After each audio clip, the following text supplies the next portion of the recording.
Was good with y'all? It's your boy AD, and to be honest, one of the hardest games ever was released March 22nd, 2019. In fact, the game was so difficult for players that Forbes writer Dave Thier made an article saying how it needed to, quote, respect its players and add an easy mode. The game I am referring to is the Activision published title called Sekiro Shadows Die Twice. Sekiro Shadows Die Twice is an action-adventure game developed by From Software. It follows a Sengoku period shinobi known as Wolf as he attempts to take revenge on the samurai who attacked him and kidnapped his lord. Also, it seems like Activision has yet another breadwinner on his hands because Sekiro sat atop the UK and worldwide retail sales chart during its opening week, beating out The Division 2, which was released March 15, 2019. According to the data compiled by Games Industry, Sekiro Shadows Die Twice sold the highest number of units on the PlayStation 4, followed by the PC, then Xbox One. I wonder when Nintendo will start to consistently get AAA games, because of right now, it's always either PlayStation, PC, or sometimes, only sometimes, on Xbox. So hopefully the Switch can start pulling through, because even though they're definitely selling a lot right now, they're still lagging behind their peers. To add on top to the already successful launch week, in its first 24 hours, Sekiro had 108,000 concurrent players on Steam, giving them the top Steam release of 2019 as of now. One of the things that makes Sekiro so attractive to players is its unforgiving nature and making you earn each and every kill you get, which is engaging for hardcore gamers that are looking for a challenge. When it comes to stealth, combat, and movement, that's where Sekiro excels, thanks to a Swiss Army knife type prosthetic arm strapped to your shinobi character. Its most apparent trick is a built-in grappling hook that can send you flying to the rooftops, sending ripple. Kinda makes you feel like Spider-Man the way you heavily rely on the grappling hook mechanic. Before I get into the meaning of why this game is called Sekiro Shadows Die Twice, make sure to like, comment, and subscribe while also sharing this to somebody you know who games, because I give daily related gaming content, whether that's my YouTube, Instagram, or Twitter.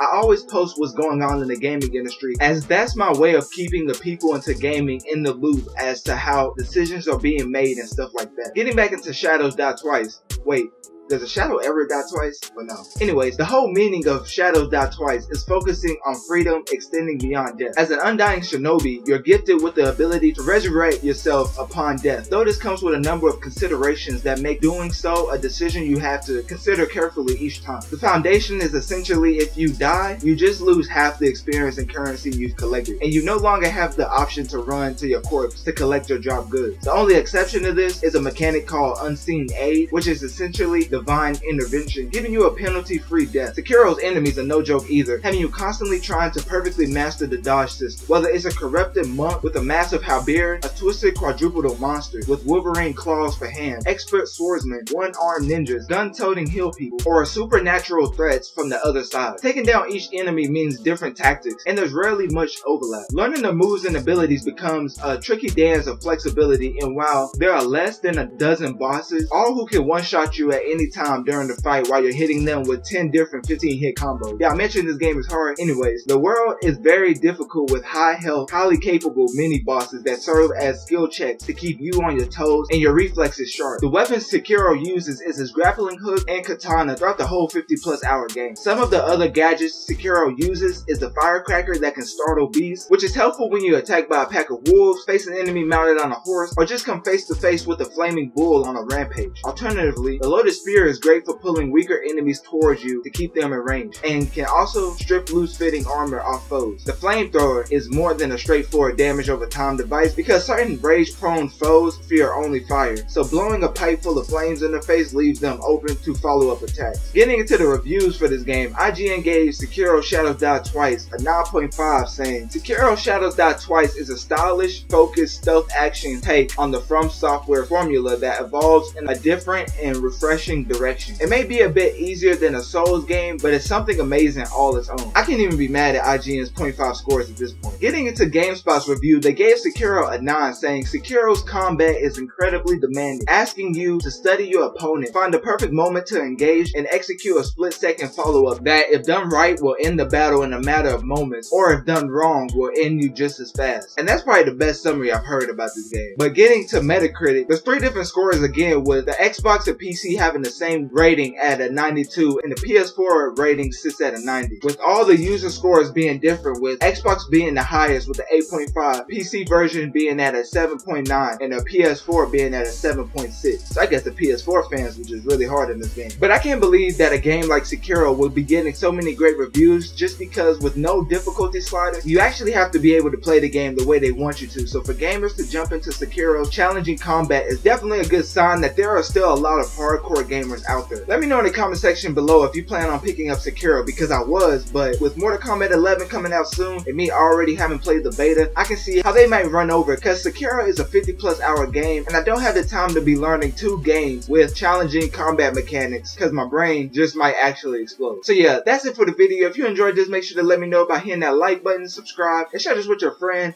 neighbor, dog, or just send this to the person across the street always bragging about beating a boss when he's on the easiest difficulty possible, because without them, this won't be possible. And with that, I'm out.